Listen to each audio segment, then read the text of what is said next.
क्या हुआ? इन्वेस्टिंग सीखना है? आप ना बहुत लकी हो। कुछ साल पहले जब मैंने इन्वेस्टिंग शुरू की थी ना, तो मेरे पास बस बुक्स और मैगजीन्स होती थी, लेकिन आप इस तरह के वीडियोस से सीख सकते हो। Welcome to our new series learn with Upstox. अब आप चाहे स्टॉक्स में इन्वेस्ट करना चाहते हो, म्यूचुअल फंड्स में, गोल्ड में, आईपीओज में या रियल एस्टेट में, हम ना आपको सब कुछ बहुत सिंपल तरीके से एक्सप्लेन करने वाले हैं। तो चलिए शुरू करते हैं। और आज के इस वीडियो में हम ना जितने भी पॉपुलर इन्वेस्टमेंट ऑप्शंस हैं उनको डिस्कस करने वाले हैं। किसी ने सच ही कहा है, wealth is not built by saving, it is built by compounding. अक्सर हम लोग सोचते हैं कि काश अपने सेविंग्स अकाउंट में या कैश के रूप में कुछ बचत कर लेते हैं जो बुरे वक्त में या रिटायरमेंट में काम आएगी, लेकिन हम लोग ये अक्सर भूल जाते हैं कि पैसों को कैश के फॉर्म में सेव करने से ना उनकी वैल्यू कम हो जाती है। ये इन्फ्लेशन की वजह से होता है, जब चीजों के दाम महंगे हो जाते हैं। इसको ऐसे समझिए कि 2002 में जो चीजें आपको 1000 रुपए के अंदर खरीद सकते थे, क्या वही चीज आप आज उसी प्राइस में खरीद सकते हैं क्या? नहीं ना। इसलिए हमको पैसों को इन्वेस्ट करने की जरूरत है ताकि हम रिटायरमेंट के लिए रेडी हो सके और अपने फ्यूचर गोल्स को पूरा कर सके। अगर आपको यह ऑप्शन दिया जाए कि या तो आप अभी के अभी 10 लाख ले लो या फिर 1 पैसा ले लो जो हर दिन डबल होगा टिल 31 डेज, अब बताइए आप कौन सा चूज करेंगे? हमने ना बचपन में 2 टाइप के इंटरेस्ट कैलकुलेशन पढ़े थे, एक था सिंपल इंटरेस्ट और एक कंपाउंड इंटरेस्ट। सिंपल इंटरेस्ट समझने में भी और फॉर्मूला नोट करने में भी काफी इजी होता था, और वहीं कंपाउंड इंटरेस्ट काफी डिफिकल्ट। पर हमेशा से जो चीजें डिफिकल्ट लगती हैं वही चीजें एंड में अच्छा रिजल्ट देती हैं। कैसे? तो आइए समझते हैं एक इंपॉर्टेंट कंसेप्ट को जो मैजिक की तरह काम करता है, पावर ऑफ कंपाउंडिंग। तो अगर आपने 10 लाख रुपए लम सम चूज किया होता तो आपका ना 90 लाख का लॉस हो गया होता, और अगर आप 1 पैसे को जो कि हर दिन डबल होगा टिल 31 डेज के ऑप्शन को चूज करते तो आप करोड़पति बन जाते। जी हां, सही सुना आपने। चलिए समझते हैं ये कैसे होता है। तो जैसा कि आप इस टेबल से देख सकते हैं कि डे 1 पे 1 पैसा है और वो हर दिन डबल हो रहा है, तो डे 5 तक आपके पास 16 पैसा हो गया है। डे 10 पे ये अमाउंट बढ़ के 5 रुपए हो गया। डे 15 पे ये 160 रुपीज हो गया। डे 20 पे ये 5000 रुपीज से ज्यादा हो गया। डे 25 पे अब आपके पास 1.5 लाख रुपए से ज्यादा है, और फाइनली 31st डे पे मैजिकली आपके पास अब 1 करोड़ रुपए हैं। शॉकिंग ना? जब पहली बार मैंने ये देखा था ना, मुझे बहुत शॉक लगा था। हमारी ना साइकोलॉजी ही ऐसी रहती है कि हम 10 लाख रुपए सुन के ये सोचते हैं कि ये एक बड़ा अमाउंट है और इसके बदले आपको सिर्फ 1 पैसा दिया जा रहा था सेम डे पे। बट हमने ये ध्यान नहीं दिया कि 1 पैसा हर दिन डबल होगा तो कितना अमाउंट एंड तक इकट्ठा हो जाएगा। तो यही होता है power of compounding. Simple language में बात की जाए तो जो भी आपका प्रिंसिपल अमाउंट होता है उस पे तो इंटरेस्ट मिलता ही है, वो इंटरेस्ट कहीं नहीं जाने वाला, बट कंपाउंडिंग में ना आपको इंटरेस्ट पे भी इंटरेस्ट मिलता है। तो पावर ऑफ कंपाउंडिंग हमें रिजल्ट तो अच्छा देता है, बट उसके बदले वो आपसे कुछ मांगता भी है। पता है वो आपसे क्या मांगता है? वो आपसे मांगता है पेशेंस। यानी कि ये स्ट्रैटेजी तभी वर्क करेगी जब आप लॉन्ग टर्म के लिए इन्वेस्टेड रहेंगे। जैसे कि आप ये टेबल से देखेंगे तो फर्स्ट 10 डेज में अमाउंट सिर्फ 5 रुपए तक पहुंचा था, लेकिन 20th डे वो अमाउंट 5000 हो गया। 25th डे में वो 1 लाख हुआ, लेकिन आखिरी 6 दिनों में वो 1.5 लाख से सीधा 1 करोड़ हो गया। तो सपोज आपने स्टार्टिंग डेज में ही सोच लिया कि ये तो सिर्फ अभी तक 100 रुपए ही हुआ है, या फिर ये सोच लिया कि 25 डेज हो गए फिर भी ये अभी सिर्फ 1.5 लाख ही हुआ है, और आपने वहीं उसी दिन 25th डे पे विड्रॉ कर लिया होता तो आपको 1.5 लाख मिलते, जो अगले 6 दिनों में 1 करोड़ होने वाले थे। जब हम कोई प्रॉपर्टी या गोल्ड देखते हैं कि उसकी वैल्यू आज के डेट में कितनी बढ़ गई है, हमारे दिमाग में ना ये जरूर आता है कि काश इतने साल पहले उस प्रॉपर्टी या गोल्ड को खरीद लिया होता या इन्वेस्ट कर दिया होता तो कितनी वैल्यू बढ़ गई होती, और फिर हम रिग्रेट करते हैं कि क्यों हमने जल्दी शुरुआत नहीं की। हम अपना पैसा फिक्स डिपॉजिट में पार्क कर देते हैं और सोचते हैं कि हम काफी पैसा कमा रहे हैं, लेकिन ऐसा सच में होता नहीं है। एफडी में तभी इन्वेस्ट कीजिए जब आप कोई रिस्क नहीं लेना चाहते हो, लेकिन फिर आप ये उम्मीद मत कीजिएगा कि ये आपको रिटायरमेंट रेडी बना देगा, क्योंकि बैंक आपको ना आजकल 5-6% का रिटर्न देता है एफडी पे। अब उतना तो इन्फ्लेशन हो जाता है। तो इससे ना एक चीज तो समझ में आ जाती है कि एफडी आपको लंबे समय में कोई खास रिटर्न देने वाला नहीं है। दूसरा, अगर आप अपनी एफडी को मैच्योर होने से पहले रिडीम कर लेते हैं ना, तो पेनल्टी के रूप में आपका जो भी कमाया हुआ इंटरेस्ट होता है वो भी चले जाता है। यानी अगर मेरी 12,000 रुपए की एफडी अगले 5 साल में मैच्योर होने पर मुझे 16,000 रुपए देने वाली थी, और अगर मैंने उसे 3 साल में ही रिडीम कर लिया तो मुझे मेरे 12,000 रुपए ही वापस मिलेंगे, ना कि उस पे कमाया हुआ कोई इंटरेस्ट। तो अब आइए देखते हैं अगले एसेट क्लास गोल्ड की तरफ और जानते हैं कि वो कैसे बाकी एसेट क्लासेस से थोड़ा सा अलग है। तो क्या आपको पता है कि दुनिया का ना 11 से 12% गोल्ड इंडियन विमेन के पास है, लेकिन क्या ये सही इन्वेस्टमेंट ऑप्शन है? क्या सच में हमें इसे इन्वेस्टमेंट जैसे सोचना चाहिए? तो क्या गोल्ड ज्वेलरी खरीदना एकमात्र ऑप्शन है गोल्ड में इन्वेस्ट करने का?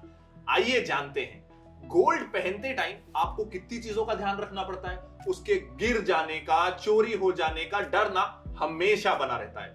दूसरा, आपको उस पर मेकिंग चार्जेस यहां तक कि 3% जीएसटी भी देना पड़ जाता है, जिससे गोल्ड खरीदते टाइम ना काफी महंगा हो जाता है। तीसरा, आप इसको छोटी क्वांटिटी में नहीं खरीद सकते, यानी कि आप इसको 100 रुपए या 200 रुपए में नहीं खरीद सकते। और सबसे बड़ा लॉस ये रहता है कि इस पे आपको कोई रेगुलर इनकम मिलती ही नहीं, यानी आपको सालाना या महीने में कोई इंटरेस्ट पेमेंट नहीं मिलती। इन्हीं कमियों को दूर करने के लिए ना डिजिटल गोल्ड आया। ऐसे समझिए कि जैसे आप 1 ग्राम का गोल्ड कॉइन खरीद रहे होते हैं, तब आपको 5,000 रुपए देने पड़ जाते हैं। लेकिन डिजिटल गोल्ड में अगर 5 और निवेशक हैं जो गोल्ड कॉइन चाहते हैं, तब उसकी वैल्यू ना 5 लोगों में बढ़ती चली जाती है। यानी अब वही गोल्ड कॉइन 5 लोग मिलकर अफोर्ड कर सकते हैं। तो डिजिटल गोल्ड में सेफ्टी का कोई खतरा नहीं रहता, क्योंकि जिस कंपनी से आपने डिजिटल गोल्ड खरीदा होता है वो आपको 100 रुपए या 200 रुपए में भी गोल्ड खरीदने का अवसर प्रदान करती है। सेफ्टी और सिक्योरिटी का सरदर्द भी ना उस कंपनी का होता है और वो उनकी जिम्मेदारी होती है। और इस पर ना कोई मेकिंग चार्जेस भी नहीं देना पड़ता, क्योंकि ये डिजिटली हेल्ड कॉइन्स होते हैं। लेकिन इसमें भी आपको 3% जीएसटी देना पड़ जाता है, यानी सब कुछ अच्छा है ऐसा नहीं हो पाता। और इस पे भी आपको कोई रेगुलर इनकम भी नहीं मिल पाती। इन्हीं कमियों को दूर करने के लिए आ गया एक और ऑप्शन गोल्ड खरीदने का, जो है सॉवरिन गोल्ड बॉन्ड। तो सॉवरिन गोल्ड बॉन्ड ना आपको 2.5% का एनुअल इंटरेस्ट पेमेंट देता है, और अच्छी बात यह है इस पे कोई आपको जीएसटी भी नहीं देना पड़ता। सेम गोल्ड की तरह इस पर भी आपको वही वाला कैपिटल एप्रिसिएशन होता है, और सबसे अच्छी बात है कि आप इसे शेयर की तरह ट्रेड कर सकते हैं। अब हम चलते हैं अगले एसेट क्लास की तरफ। जब भी किसी कंपनी को पैसों की जरूरत होती है तो वो 2 तरीकों से फंडिंग करवाते हैं। पहला होता है इक्विटी फाइनेंसिंग, जिसमें कंपनी के ओनर्स अपने शेयर्स को मार्केट में सेल ऑफ करते हैं। मतलब अगर ओनर के पास 100% स्टेक है कंपनी का और वो चाहता है कि उसमें से वो 10% शेयर्स को मार्केट में नॉर्मल पब्लिक के लिए लिक्विडेट करना चाहता है, तो फिर जब पब्लिक उस शेयर को खरीदने के लिए जाएगी आईपीओ में, तो उसके लिए वो पैसे देगी और ये पैसे आ जाते हैं कंपनी के पास। अब अगर कंपनी नहीं चाहती कि वो अपने स्टेक्स को बेचे, ओनर अगर अपने शेयर्स नहीं बेचना चाहता, तो अब एक दूसरा तरीका होता है। वो तरीका होता है डेट फाइनेंसिंग का। इसमें कंपनी चाहे तो बैंक से लोन ले सकती है या फिर बॉन्ड या डिबेंचर इशू कर सकती है। तो जब नॉर्मल पब्लिक इन बॉन्ड्स या डिबेंचर्स में इन्वेस्ट करती है तो कंपनी को पैसे मिलते हैं। बट जनरली ना लोगों को ये बहुत बड़ा मिसकंसेप्शन होता है कि बॉन्ड्स एंड डिबेंचर्स तो सिमिलर ही होते हैं। तो चलिए आज हम यही समझेंगे कि आखिर बॉन्ड्स और डिबेंचर्स में क्या सिमिलैरिटीज है और मोर इंपॉर्टेंटली क्या डिफरेंस है। तो दोनों ही चीजें, बॉन्ड्स एंड डिबेंचर्स में ये सिमिलैरिटी तो होती है कि ये दोनों ही एक तरीके का लोन है किसी भी कंपनी के लिए, और दोनों पे ही फिक्स्ड इंटरेस्ट रेट होता है, और ये लोन एकदम फिक्स्ड टाइम पीरियड के लिए होता है। तो अब ना ज्यादा इंपॉर्टेंट चीज की बात करते हैं। अब बात करते हैं दोनों के बीच के डिफरेंसेस की। तो बॉन्ड जनरली सिक्योर्ड लोन की कैटेगरी में आते हैं। इसका मतलब यह है कि कंपनी बॉन्ड्स जब इशू करती है तब वो पब्लिक को कोलैटरल में कुछ रखती है, ताकि कल को अगर कंपनी पे ना कर पाए तो उस पब्लिक को कोलैटरल यूज करके अपने पैसे रिकवर करने का मौका मिल सके। वहीं दूसरी तरफ डिबेंचर्स ना सिक्योर्ड भी होते हैं और अनसिक्योर्ड भी होते हैं। अनसिक्योर्ड डिबेंचर्स में हम पर्सनल लोन का एग्जांपल ले सकते हैं, जिसपे हमें कोई कोलैटरल तो नहीं रखना होता, बट उसमें इंटरेस्ट रेट काफी हाई होता है। इवन अगर कंपनी कल को लिक्विडेट होने वाली होती है तो हमेशा कंपनी के एसेट से रियलाइज होने वाला पैसा पे करते वक्त बॉन्ड होल्डर्स को ना फर्स्ट प्रायोरिटी दी जाती है, और फिर आते हैं सिक्योर्ड डिबेंचर होल्डर्स, और फिर आते हैं अनसिक्योर्ड डिबेंचर्स। अब ना हम बात करते हैं अगले एसेट क्लास की, जो बहुत तेजी से पिछले कुछ सालों में इंडिया में पॉपुलर हुआ है। जनरली हम जब म्यूचुअल फंड्स में इन्वेस्ट करते हैं तो हमें यह लगता है कि हम सिर्फ शेयर बाजार में निवेश कर रहे हैं, बट ऐसा है नहीं। हम म्यूचुअल फंड्स के through gold, real estate, debt instruments and equity में भी इन्वेस्ट कर सकते हैं। तो ये चारों में आप म्यूचुअल फंड के जरिए इन्वेस्ट कर सकते हैं। लेकिन ज्यादातर म्यूचुअल फंड में रिस्क और रिटर्न की जब बात होती है तो लगता है कि रिस्क ज्यादा है, वोलेटिलिटी ज्यादा है, तो रिटर्न भी ज्यादा है, थोड़ा ऊपर नीचे हो सकता है। तो ये सारी चीजों की बात होती है इक्विटी म्यूचुअल फंड्स के कंटेक्स्ट में, यानी शेयर बाजार में जो एमएफ पैसा लगाते हैं उसके कंटेक्स्ट में। अब जानते हैं कि ये म्यूचुअल फंड्स जो है ना, ये वर्क कैसे करते हैं। जब अगर आपको 20,000 रुपए लगाने हैं और आप खुद इन्वेस्ट करना चाह रहे हैं, या फिर एडवाइजर के थ्रू, और उन्होंने आपको बोल दिया है कि एमआरएफ या पेज इंडस्ट्रीज या और किसी कंपनी का शेयर ले लो, तो अब ये एक एक शेयर ही ना 80,000 का है, तो वो एक शेयर ही आपके 20,000 के बजट के ऊपर हो जाता है। अब आपको तो लगाना ही 20,000 रुपए है, तो आप कैसे खरीदेंगे एमआरएफ जैसे शेयर को? आप नहीं खरीद पाएंगे। तो ये एक प्रॉब्लम है डायरेक्ट या फिर एडवाइजर्स के थ्रू जाने में। लेकिन म्यूचुअल फंड क्या करता है? म्यूचुअल फंड आपसे 500 रुपए लेगा और किसी और से वो 500 रुपए और लेगा, और ऐसे रेज हो गए कई लोगों से 50,000 रुपए। मान लीजिए 100 लोगों से म्यूचुअल फंड ने 500 रुपए ले लिए, और ऐसे कुल मिला के म्यूचुअल फंड के पास आ गए 50,000 रुपए। अब उसने 2 शेयर खरीद लिए पेज इंडस्ट्रीज के। तो अगर आप अकेले होते तो आप पेज इंडस्ट्रीज का शेयर तो खरीद नहीं पाते, वो आपके बजट के ऊपर हो जाता। लेकिन अब आपके जैसे 100 और लोग मिल गए और सबने मिलके पेज इंडस्ट्रीज के 2 शेयर्स ले लिए। अब 100 लोग हैं लेकिन शेयर्स तो 2 ही हैं, तो वो बटेंगे कैसे, स्प्लिट कैसे होंगे? तो इसके लिए एमएफ वो 2 शेयर्स खुद खरीद लेगा म्यूचुअल फंड अपने नाम पे, और आपको ना वो शेयर्स नहीं देगा, वो म्यूचुअल फंड के यूनिट आपको देगा। यानी कि मान लीजिए कि 25-25 हजार के 2 शेयर्स खरीदे गए, तो 50,000 का टोटल इन्वेस्टमेंट हुआ। अब 100 लोगों ने वो पैसा लगाया था, तो आपको वो फंड 500 रुपए का एक एक म्यूचुअल फंड यूनिट दे देगा, ताकि आप सब कलेक्टिवली मिलके वो 2 शेयर्स के को होल्डर्स या को ओनर्स बन जाए। तो म्यूचुअल फंड ये काम करता है कि थोड़े पैसों में आपको ज्यादा कंपनी में इन्वेस्ट करने का मौका देता है, जो आप डायरेक्ट अगर इन्वेस्ट करते ना तो आप नहीं कर पाते। अब ये म्यूचुअल फंड करता कैसे है? वो ना एक फंड मैनेजमेंट कंपनी बनाता है जिसे एएमसी कहा जाता है। वो कंपनी एक फंड को लॉन्च करती है, फिर लोगों से पैसे मंगाती है कि मान लीजिए उन्होंने एक मल्टी कैप फंड लॉन्च किया है, तो ये फंड हर तरह की छोटी और बड़ी हर टाइप की कंपनी में इन्वेस्ट करेगा। तो हमारे पास ये एक्सपर्ट्स हैं जो आपका पैसा मैनेज करेंगे, इनका ये ट्रैक रिकॉर्ड है। हम आपको ये विश्वास दिलाते हैं कि हम एक अच्छा रिटर्न देंगे, और इस तरह की बहुत सारी बातें की जाती हैं। फिर जो भी लोग इंटरेस्टेड होंगे, आपके मेरे जैसे और बहुत सारे लोग, कोई 500 लगाएगा, कोई 1000 लगाएगा, कोई 20,000 लगाएगा, और इस तरीके से एएमसी के पास पैसा इकट्ठा होता चला जाएगा। तो ऐसा करके जितना पैसा इकट्ठा हुआ उसे कहते हैं AUM, यानी कि एसेट्स अंडर मैनेजमेंट। तो एसेट्स अंडर मैनेजमेंट यानी कि टोटल पैसा। तो मान लीजिए अब की बार आपने 2,000 सबसे लिए और टोटल 50 लोग थे, तो अब टोटल AUM हो गया 1 लाख का। अब वो AMC एक फंड मैनेजर अपॉइंट करती है, जो कि एक एक्सपर्ट होता है शेयर्स को पिक करने में। तो वो अब इस 1 लाख रुपए को कहां कहां इन्वेस्ट करना है, इसकी एक स्ट्रैटेजी बनाएगा। 10,000 किसी शेयर में, 5,000 किसी और शेयर में, ऐसे करके वो लाख रुपए को इन्वेस्ट कर देगा शेयर बाजार में और आपको मिल जाएगा उस म्यूचुअल फंड स्कीम के यूनिट्स, जिसे आप जब चाहें तब बेच सकते हैं। 2 दिन में पैसा ना आपके अकाउंट में आ जाएगा। अब जैसा कि हमने म्यूचुअल फंड के कंसेप्ट के बारे में समझा, जिसमें बहुत सारे लोग एक म्यूचुअल फंड कंपनी को पैसा देते हैं और फिर फंड मैनेजर उसे अलग अलग कंपनीज में एलोकेट करता है, तो यहां तो रिस्क डाइवर्सिफाई हो जाता है।